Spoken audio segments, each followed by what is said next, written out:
사랑과 은혜가 풍성하신 하나님 아버지, 저희들을 늘 주님의 날개 그늘 아래 거하게 하시고 어렵고 힘든 세상 가운데서도 주님의 품 안에서 평강의 삶을 살게 하여 주신 하나님의 은혜를 감사하며 찬양드립니다. 세상이 어렵습니다. 들리는 소식은 날마다 흉흉한 소식뿐입니다. 그러나 저희들 믿음을 가지고 이 어렵고 힘든 세상을 잘 살아나갈 수 있도록 인도하시고 보호하여 주신 하나님의 은혜 다시 한번 감사를 드립니다.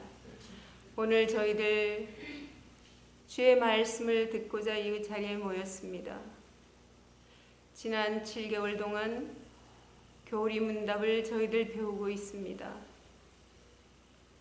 정확한 교리를 가지고 믿음 생활을 할 수 있도록 도와주신 것 감사합니다. 악한 자들이 저희들을 유혹하고자 할 때 바른 믿음과 바른 말씀으로 싸워서 이기게 하시고 끝까지 믿음으로 승리하는 삶을 살 수 있도록 도와주시옵소서. 저희들을 사랑하시되 끝까지 사랑하시는 주님 감사하고 감사합니다. 그러나 저희들은 미련하고 부족하여서 주님의 사랑을 깨달을 수가 없습니다.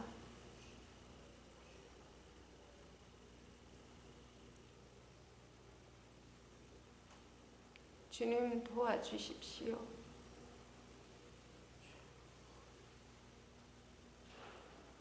하나님의 그 크신 사랑, 십자가의 대속의 사랑을 깨달아 그 사랑으로 주님을 사랑하며 이웃을 내 몸과 같이 사랑하며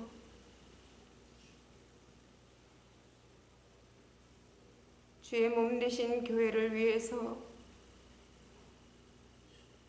헌신하며 기쁨 가운데 살 수 있도록 주여 인도하여 주시옵소서. 주님, 저희들의 연약하고 완악함을 주님 아십니다.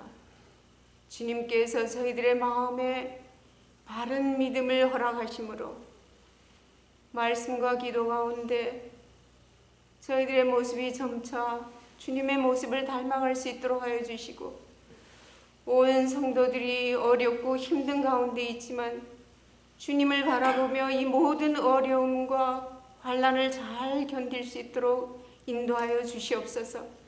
많은 성도들이 병중에 있습니다. 어려운 가운데 있습니다. 그들의 기도와 간구를 들어응답하여 주시사 병에서 노임을 받을 수 있도록 하여 주시고 병중에 있을지라도 주님 바라보며 감사함으로 살아갈 수 있도록 주님이여 도와주시옵소서. 아버지, 특별히 교회 각 위원을 붙들어 주시고 당회를 붙들어 주시고 내 안수 집사님에게 함께하여 주심으로 교회가 든든히 서갈 수 있도록 하시고 이 어렵고 힘든 마지막 때 저희 교회가 세상의 빛과 소금의 역할을 감당할 수 있는 귀한 교회가 되어지게 끝까지 붙들어 주시옵소서. 말씀을 증거하시는 목사님, 실로 귀한 주의 종이오니 주님께서 붙들어 주시고 더욱 강건케 하여 주시사 진리 되신 복음만을 정확하게 잘 증거하여 저희들이 바른 복음 안에서 주님을 경배하며 주님을 믿음으로 날마다 감사가 넘치는 귀한 삶이 되게 인도하여 주시고 저희 모두가 마지막 때에 주님 앞에 섰을 때 잘했다 칭찬받는 모두가 되어지게 우리 하나님 함께하여 주시옵소서. 교회의 모든 일을 주님 인도하여 주시고 저희들에게 믿음 주시사 더욱 겸손하게 주님을 잘 섬기는 온 성도가 되게 인도하여 주시옵소서. 모든 것 우리 주께 맡깁니다. 주님, 저희들을 통하여서 영광 받아 주시옵소서. 이 예배를 받아 주시옵소서. 예수님의 이름으로 기도드리옵나이다. 아멘.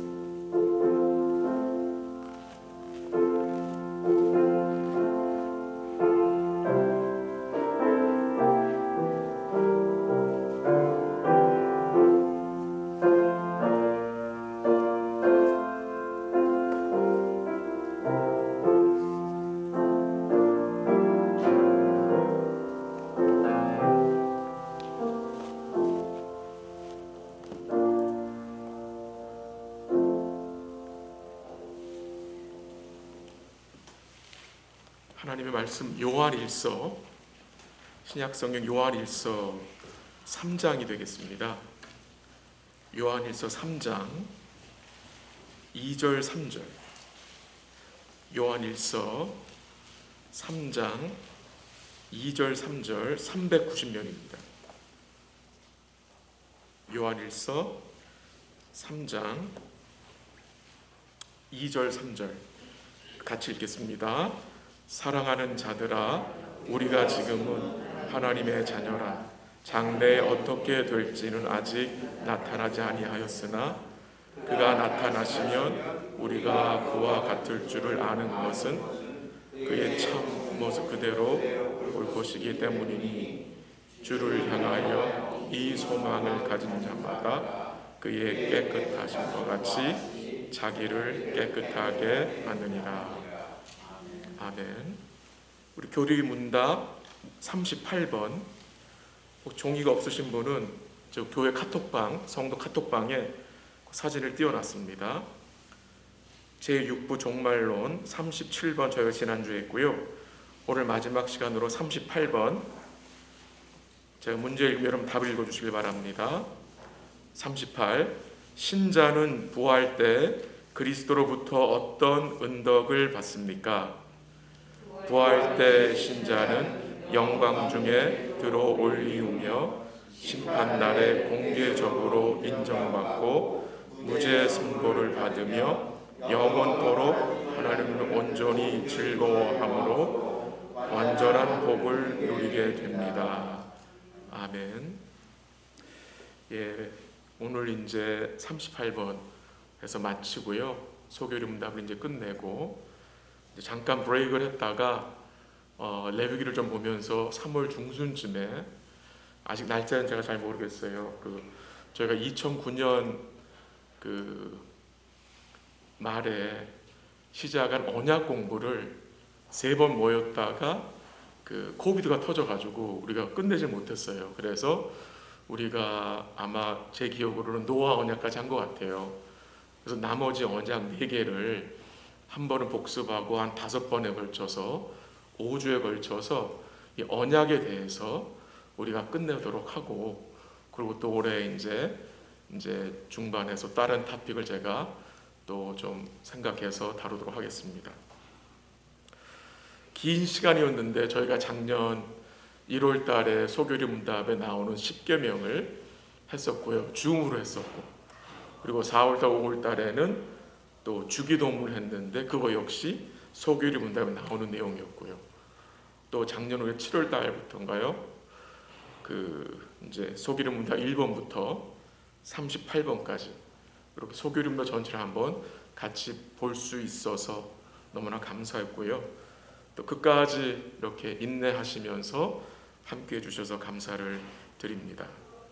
잠시 지난주 내용을 복습을 하면, 지난주는 성도가 죽을 때 어떤 은혜를 받느냐, 오늘은 성도가 부활할 때. 아주 비슷한 내용이 많은데요. 성도가 죽을 때에 그리스도로부터 얻는 은혜가 무엇입니까? 성도의 영혼은 즉시 어떻게 돼요? 영원한 영광으로 들어가고요.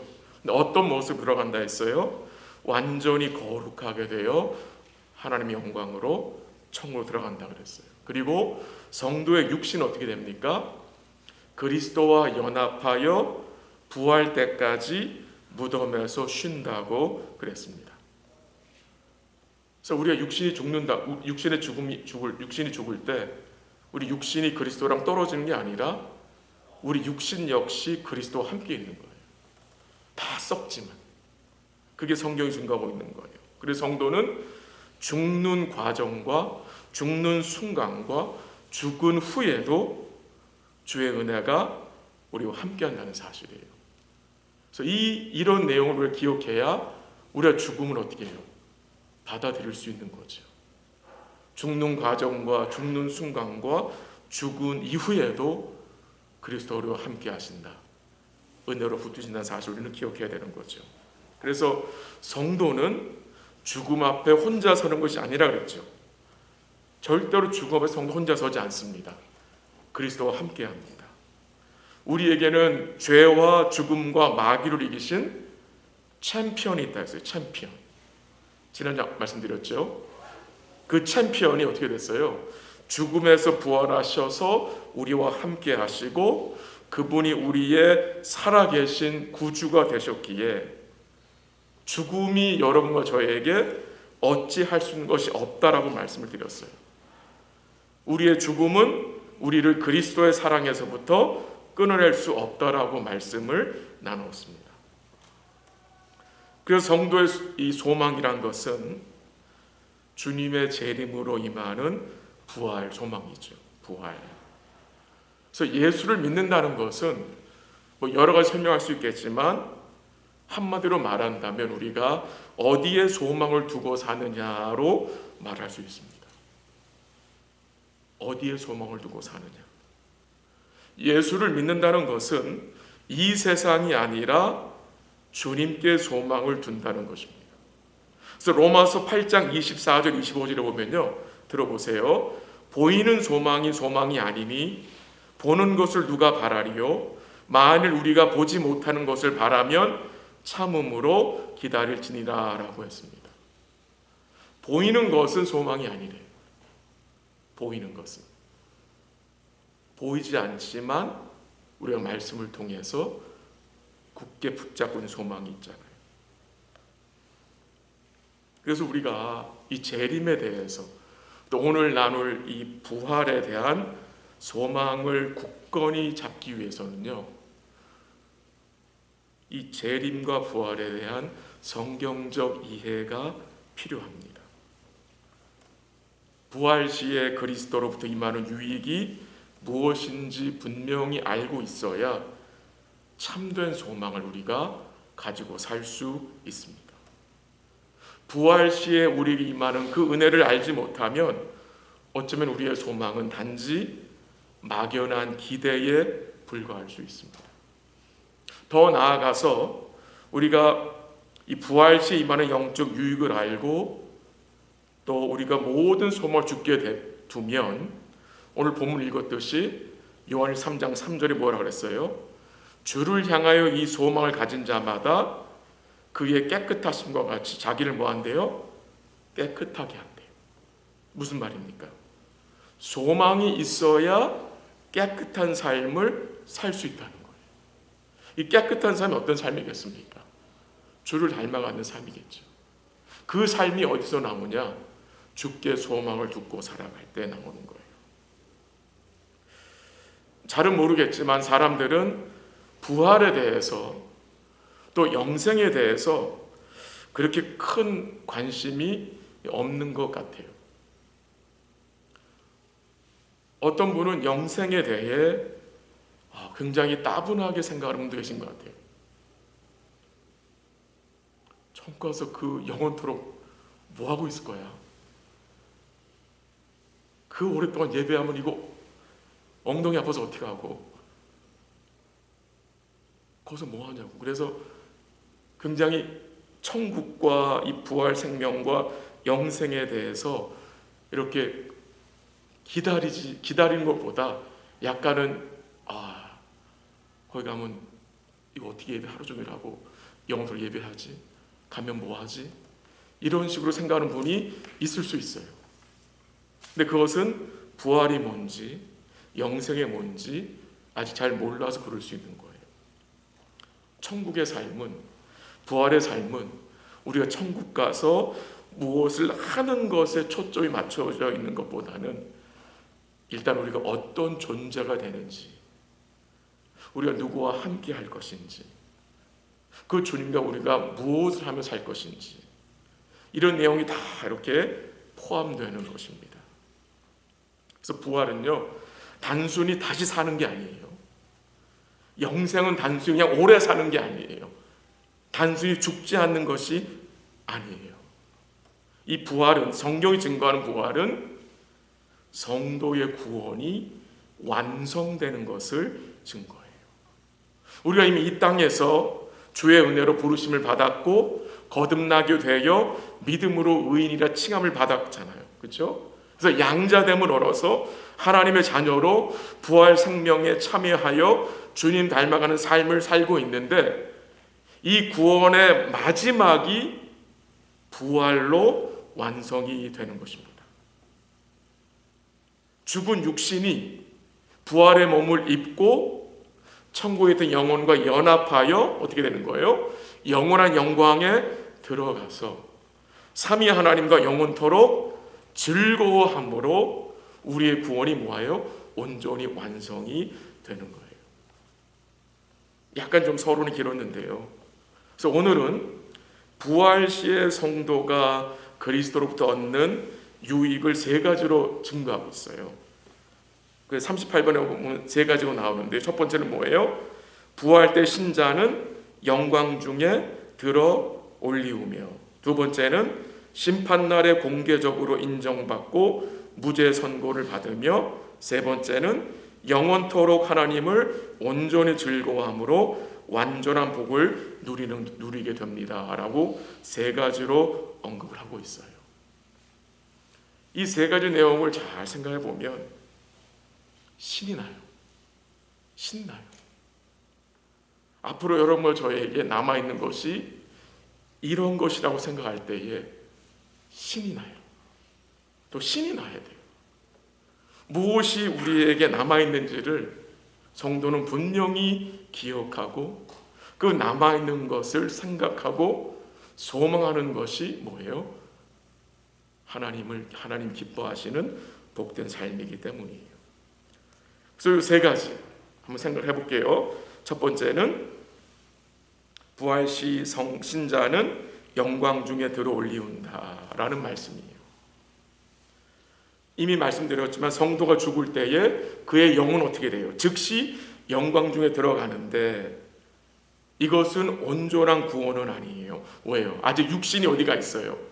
무덤에 있기 때문에, 아직 육신이 부활하지 못했기 때문에, 육신이 부활하여 영혼과 연합하여 들어가야 그것이 온전한 구원이 이제 완성이 되는 거예요.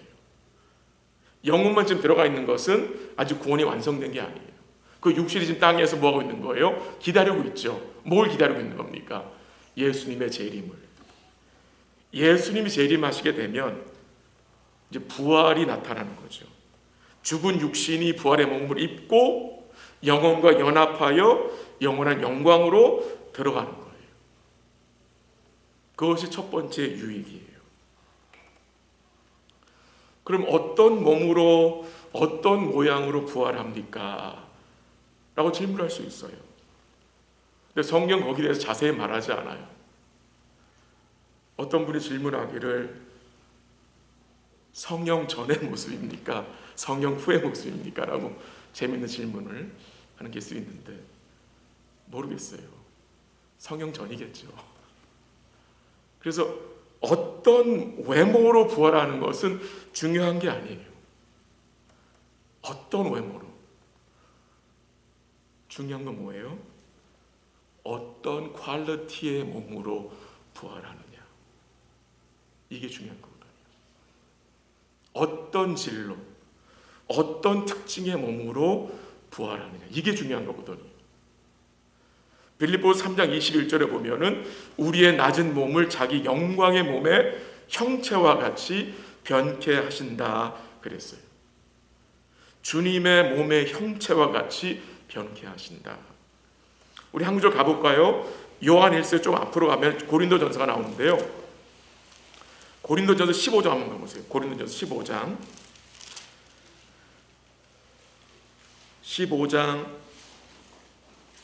42절에 45절까지, 15장 42절에 45절까지 284면이에요. 한 줄씩 교도할게요. 15장 42절 제가 한번 읽을게요. 죽은 자의 부활도 그와 같으니 썩을 것으로 심고 썩지 아니할 것으로 다시 살아나며, 43절 시작, 욕된 것으로 심고 영광스러운 것으로 다시 살아나며, 약한 것으로 심고 강한 것으로 다시 살아나며, 육의 몸으로 심고 신령한 몸으로 다시 살아나나니 육의 몸이 있은즉 또 영의 몸도 있느니라. 45절 나같이 시작. 기록된 바 첫 사람 아담은 생명이 되었다 함과 같이 마지막 아담은 살려주는 영이 되었나니. 아멘. 그래서 뭐라고 증거합니까? 이 부활의 몸이, 영광의 몸이 어떤 몸이에요? 강하고 영광스럽고 신령하고 하늘에 속한 형상이라고 말하고 있어요. 우리가 입게 될 그 부활의 몸은 우리가 생각하는 그 이상일 거예요. 그래서 성도는요, 죽음을 너무 두려워해서는 안 돼요. 물론 죽음 앞에 섰을 때 일시적으로 죽음을 두려워할 수 있어요. 근데 우리가 뭘 알고 있습니까? 죽음은 부활을 위한 한 과정에 지나지 않아요. 우리가 살아있는 동안 이 부활의 소망 안에 거하여 의연하게 죽음을 맞이하기 원합니다. 기도하는 것은 여러분과 저의 죽음을 통해 주의 영광이 드러나는 거예요. 교회 앞에서, 우리 자녀들 앞에서 우리가 믿음으로 죽는 모습을 증거해야 돼요. 예. 굉장히 중요한 거예요. 제가 여러 장례식을 갔었지만, 정말 여러 장례식을 인도했었지만, 성도의 죽음이 그런 쪽이 굉장히 많아요. 죽는 가운데 주의 은혜를 드러내고요, 성도의 죽음을 통해서 교회에 유익을 끼치고요, 하나님 영광을 돌려드리는 죽음을 참 많이 봤었어요. 그래서 이 복음의 능력, 이 부활의 소망은 참으로 성도들에게 놀라운 위로와 기쁨을 더해준다는 사실입니다. 한국에 한 스님, 큰 스님이었다가 그 해경 스님이라고 하더라고요. 근데 이분이 감옥에서 예수를 만나서 목사가 됐어요. 이름이 김성화라는 분인데, 이 불교 내부의 정치적 갈등과 역학 관계의 악화로 인해서 이 스님이 교도소에 수감됐었어요. 그래서 교도소에 갇혀 있으면서 교도소 도서관에 있는 불교에 관한 책들을 계속 빌려다가 이제 읽으시고 공부를 하셨는데, 그 당시 그 도서 대출을 군 복무 중인 대학생 교도관이 맡아보고 있었대요. 근데 가끔씩 이 스님이 신청한 그 불교에 대한 책이 없을 때에 이 대학생 교도관이 참 재밌는 분이에요. 귀한 분이에요. 기드온 화폐에서 발간한 신약 성경을 가지고 가가지고 스님한테 스님 읽어보십시오라고 권했다는 거예요. 이 스님은 그 대학생 교도관이 너무나 괘씸해서 화를 내기도 했다고 해요. 근데 하루는 그 대학생 교도관이 이렇게 말했대요. 스님, 저는 내일 제대합니다. 스님을 위해 기도합니다. 안녕히 계세요. 떠났대요. 성경 지키고 떠난 거예요. 근데 놀라운 사실은 그 스님이 그날부터 이 신약 성경을 읽기 시작했어요.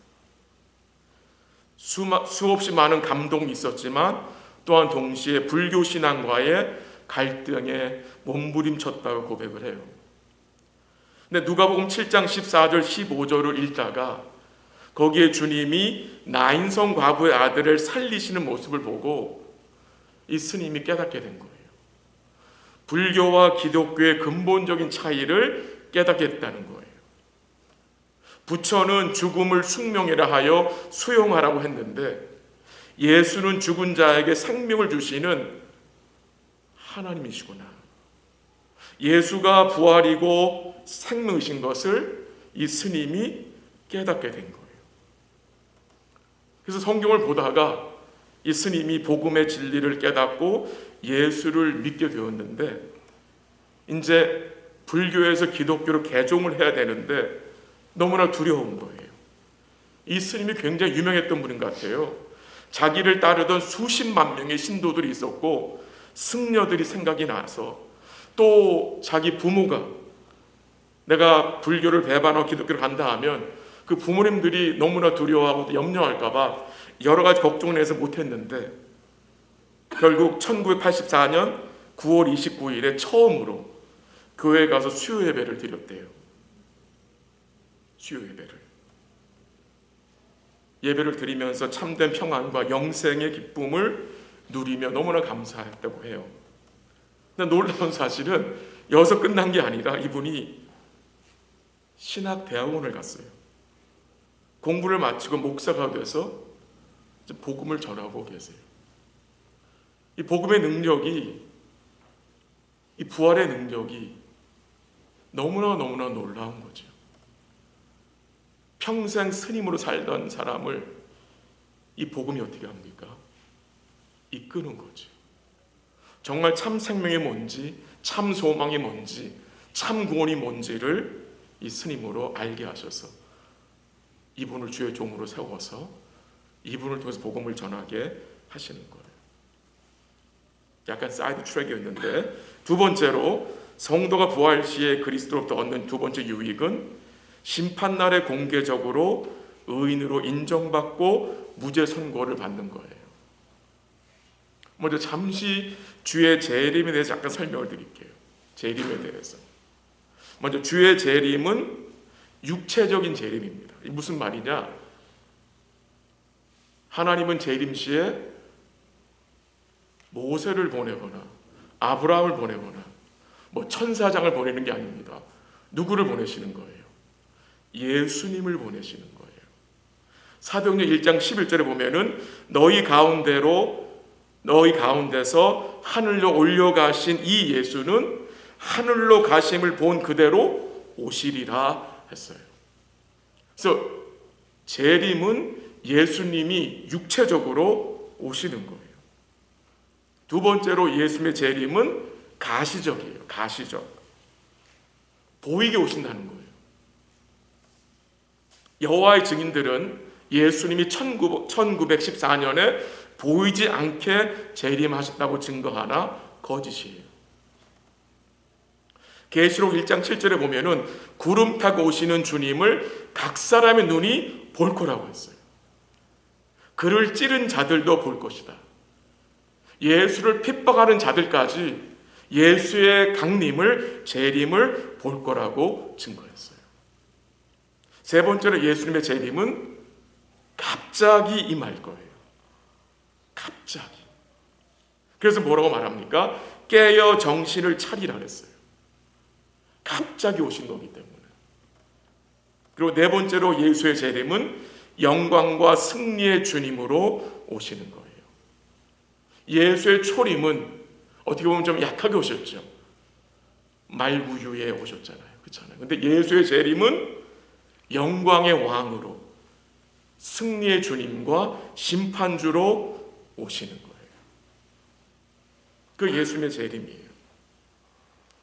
그 재림 시에 이제 심판을 하시는데, 여러분과 제가 주님의 심판대에 서게 될 거예요.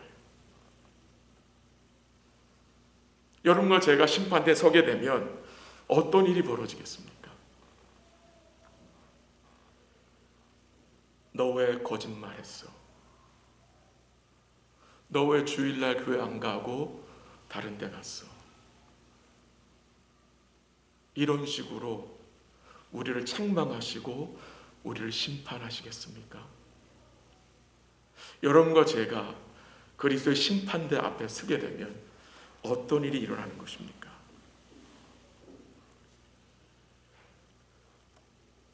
오늘 뭐라고 말합니까? 우리 문답에서는 심판날에 공개적으로 인정받고 무죄 선언을 받는데요.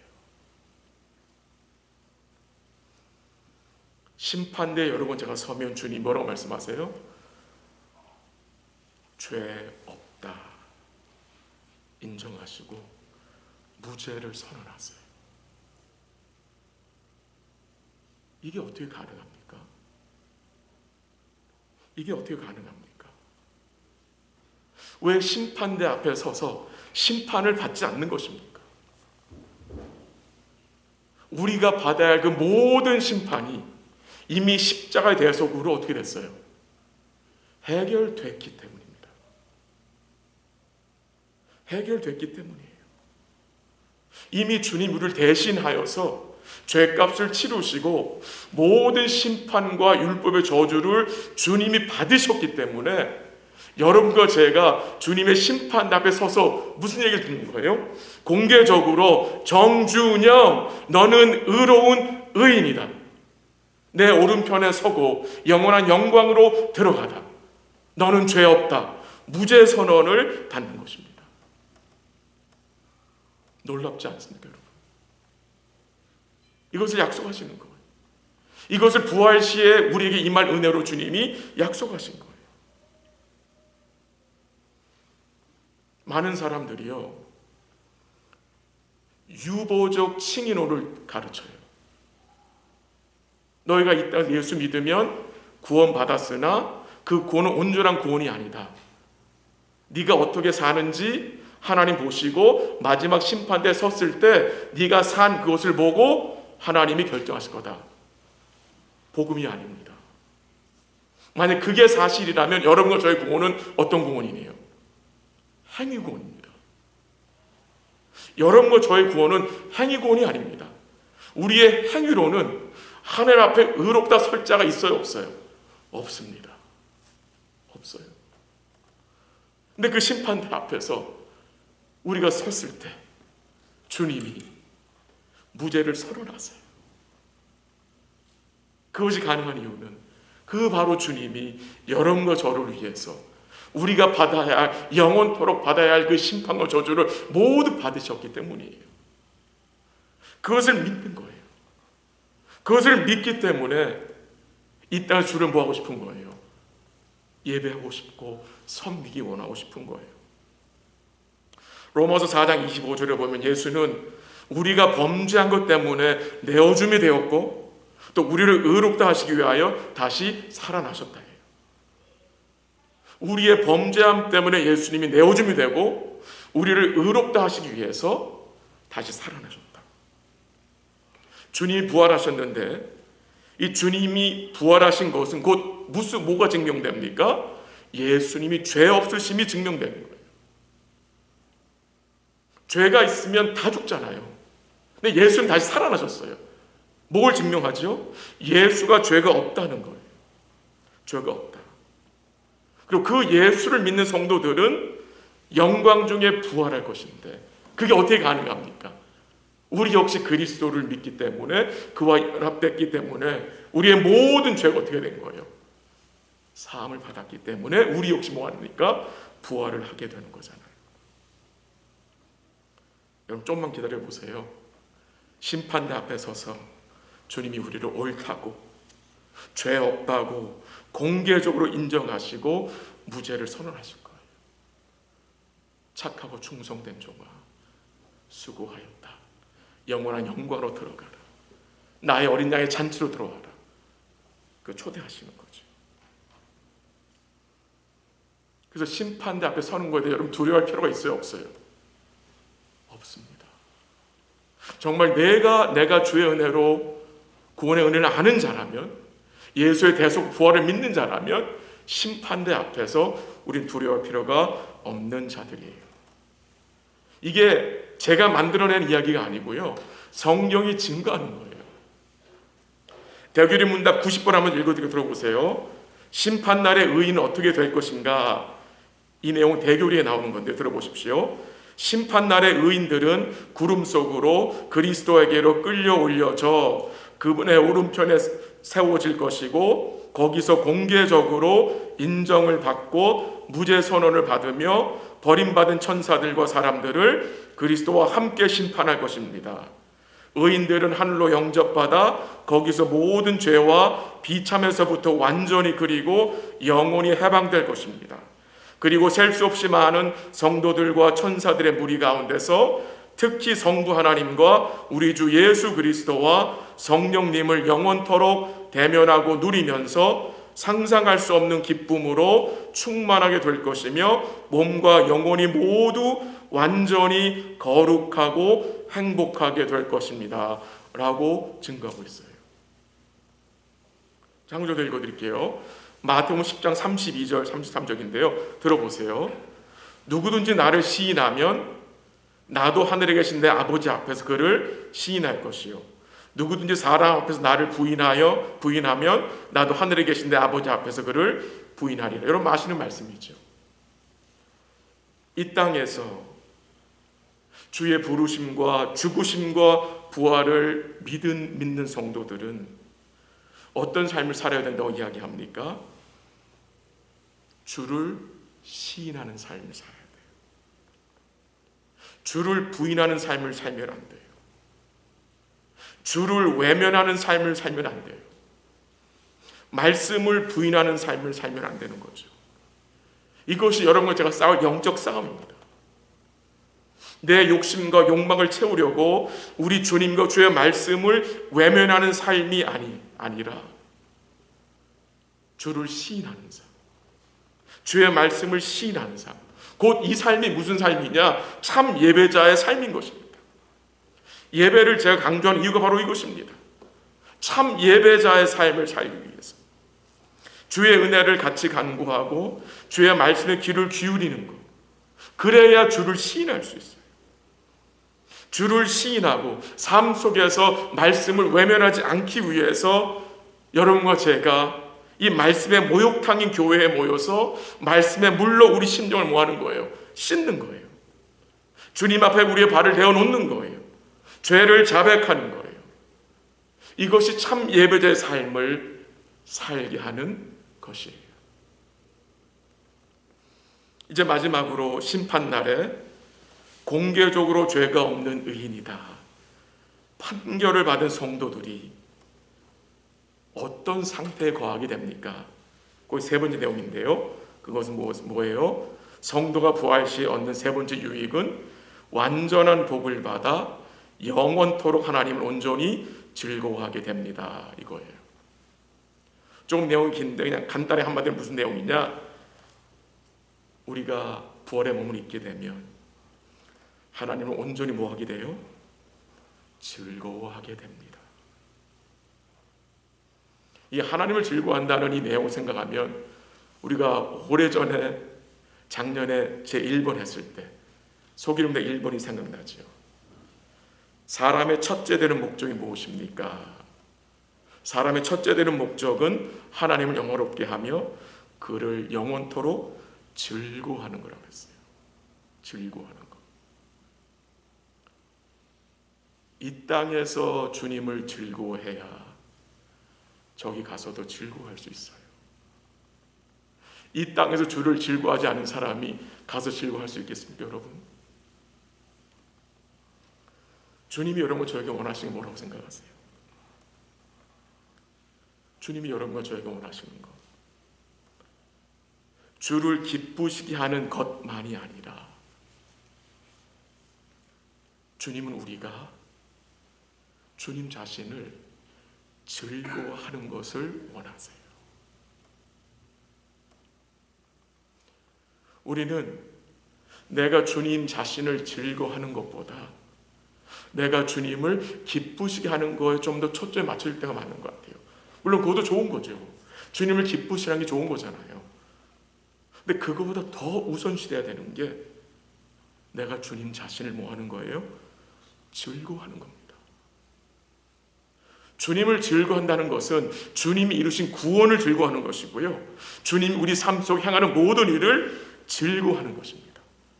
비록 그 일이, 주님이 행하시는 그 일이 어렵고 힘들고 고통스럽다 해도 그 일 가운데 주님이 간섭하시고 그 주가 다스리고 계심을 믿기 때문에 뭐 하는 거예요? 즐거워하는 거예요. 느헤미야 8장 2절에 보면은 여호와로 인하여 기뻐하는 것이 너의 뭐라 그랬어요? 힘이라고 그랬어요. 힘. 성도의 힘이 어디서 나옵니까, 여러분? 여호와를 즐거워할 때 나와요. 여호와를 즐거워할 때. 여호와를 즐거워해야 여호와 하나님을 기쁘시게 할 수 있어요. 참 부끄러운 일이지만 제가 여러 가지 교회 일로 때로는 주를 인하여 기뻐하는 마음을 놓칠 때가 많아요. 낙심할 때도 많고요. 때로는 자괴감에 들 때도 있어요. 분명히 주를 즐거워하는 것이 나의 힘인데 주님 자신보다 다른 여러 가지 일들에 더 초점이 맞춰져 있어서 마음이 무겁고 낙심될 때가 있어요. 그때 다시 어떻게 해야 합니까? 다시 주님께 초점을 맞춰야 되는 거예요. 다시 베푸신 그 사랑을 기억하고 주님을 의지해야 되는 거예요. 분명한 사실은요, 주를 즐거워해야 주를 기쁘시게 하고픈 마음이 생기게 됩니다. 주를 즐거워하지 않으면 주를 기쁘시게 하고 싶은 마음이 들다가 사그라들어요. 성도가 주를 언제 즐거워할 수 있습니까? 가장 즐거워할 수 있는 게 뭡니까, 여러분? 저는 예배라고 생각합니다. 주를 가장 기뻐할 수 있는 그 시간이 여러 가지 있겠지만 저는 넘버원은 예배라고 생각이 됩니다. 그리고 우리가 주를 즐거워할 수 있는 그 수단이 뭐냐? 그것은 말씀입니다. 소개림문답 2번에서 나와요. 우리가 무엇을 통해 주를 영화롭게 하고 즐거워할 수 있습니까? 신구약 성경이라고 말하고 있어요. 우리가 다 경험한 거잖아요. 우리의 심령이 주의 말씀에 붙들려 있을 때, 우리 심령에 주의 말씀이 간직되어 있을 때 우리 심령에서 뭐가 나옵니까? 주가 즐거우시잖아요. 그 마음이 있을 때 주를 기쁘시게 하고자 하는 열정이 생기게 되는 거잖아요. 말씀을 마무리합니다. 우리 주의 재림과 부활은 막연하게 미래에 일어날 어떤 그냥 일이 아니라 그리스도 예수의 구속, 그 구원의 마지막 일입니다. 재림과 부활을 통해 우리를 향한 하나님의 구원 계획이 이제 뭐예요? 완성되는 것입니다. 우리 주의 대속과 십자가의 대속과 부활과 승천이 재림으로 완성이 되는 것입니다. 여러분과 저는, 주님의 성도들은 주님 재림 시에 의인이라 칭함받고 무죄 선언받고 온전한 부활의 몸을 입고 영원한 영광에 들어갈 복된 자들입니다. 보장되어 있는 약속입니다. 거기에 소망을 두고 사는 삶이 복된 삶입니다. 주님 재림하시면 알곡을 모으시고 쭉종이는 어떻게 합니까? 쭉종이는 모아서 불에 태워버리신다고 말씀하셨습니다. 주의 재림이 불신자들에게는 공포의 사건이지만 주를 믿는 성도들에게는 참된 위로와 소망과 기쁨이 되는 것입니다. 우리 이 땅에 살면서 무엇을 기억해야 합니까? 남아있는 복된 결말입니다. 그것을 기억하는 성도가 지혜자입니다. 이번 주간도 주님이 허락해 주신 삶을 통해 주를 즐거워하시고 주가 행하신 일들을 또한 즐거워하시고 여러분 모든 일 가운데 좋은 일만이 아니라 어려운 일 가운데에서도 주를 시인하고 말씀을 인정하며 살아가는 복된 삶이 될 수 있기를 주의 이름으로 간절히 기도합니다. 한번 같이 기도하겠습니다.